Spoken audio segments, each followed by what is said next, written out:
Brother youth ಕೋಟಾಲ್ ಕೊಡಬೇಕು ಅಂತಿದ್ದಾರೆ. ನಾವು ಫಸ್ಟ್ ಟೈಮ್ MLAಗಳೆಲ್ಲ ಪತ್ರ ಬರೆದಿದ್ವಿ, ಒಂದು 5 ಜನಕ್ಕೆ ಕೊಡಿ ಅಂತ.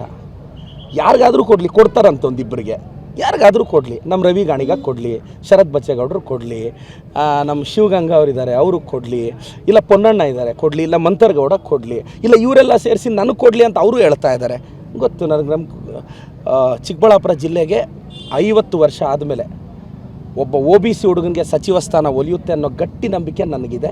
ಯಾಕಂದರೆ ಇದು OBCಗಳ ಧ್ವನಿ, ನಾನೇನು ಕೇಳ್ತಾ ಇಲ್ಲ. ಸೊ ಅಹಿಂದ ವರ್ಗದ ಧ್ವನಿಯಾಗಿ ಕೊಡ್ತಾರೆ ಅಂತ ನನ್ನ ಭಾವನೆ ಸರ್. ನೀವು ನಂಬ್ತೀರ ಎಲ್ಲೋ, ನಾನು ಇದುವರೆಗೂ ಮುಖ್ಯಮಂತ್ರಿಗಳನ್ನ, ಉಪಮುಖ್ಯಮಂತ್ರಿಗಳು ಯಾರನ್ನೂ ಬಾಯ್ಬಿಟ್ಟು ಕೇಳಿಲ್ಲ ಮಿನಿಸ್ಟ್ರ್ ಮಾಡಿ ಅಂತ. ನನ್ನ ಕೆಲಸ ಇಷ್ಟ ಆದರೆ ಮಾಡ್ತಾರೆ, ನಾನು ಕೇಳೇ ಇಲ್ಲ. ನೀವು ಬೇಕಂದರೆ CM ಅವ್ರನ್ನ ಕೇಳಿ. ನೀವು CM, ನಾನು ಇವತ್ತಿಗೂ ಬಾಯ್ಬಿಟ್ಟು ಕೇಳಿಲ್ಲ. ಆಶೀರ್ವಾದ ಮಾಡಿ ಸರ್ ಅಂದಿದ್ದೀನಿ, ಅವ್ರು ಸ್ಮೈಲ್ ಕೊಟ್ಟಿದ್ದಾರೆ ಅಷ್ಟೇ.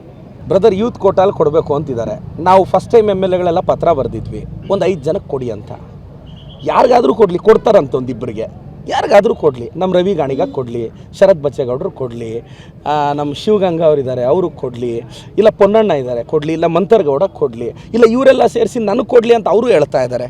ಗೊತ್ತು ನನಗೆ. ನಮ್ಮ ಚಿಕ್ಕಬಳ್ಳಾಪುರ ಜಿಲ್ಲೆಗೆ 50 ವರ್ಷ ಆದಮೇಲೆ ಒಬ್ಬ OBC ಹುಡುಗನಿಗೆ ಸಚಿವ ಸ್ಥಾನ ಒಲಿಯುತ್ತೆ ಅನ್ನೋ ಗಟ್ಟಿ ನಂಬಿಕೆ ನನಗಿದೆ. ಯಾಕಂದರೆ ಇದು OBCಗಳ ಧ್ವನಿ, ನಾನೇನು ಕೇಳ್ತಾ ಇಲ್ಲ. ಸೊ ಅಹಿಂದ ವರ್ಗದ ಧ್ವನಿಯಾಗಿ ಕೊಡ್ತಾರೆ ಅಂತ ನನ್ನ ಭಾವನೆ ಸರ್. ನೀವು ನಂಬ್ತೀರ ಎಲ್ಲೋ, ನಾನು ಇದುವರೆಗೂ ಮುಖ್ಯಮಂತ್ರಿಗಳನ್ನ, ಉಪಮುಖ್ಯಮಂತ್ರಿಗಳು ಯಾರನ್ನೂ ಬಾಯ್ಬಿಟ್ಟು ಕೇಳಿಲ್ಲ ಮಿನಿಸ್ಟ್ರ್ ಮಾಡಿ ಅಂತ.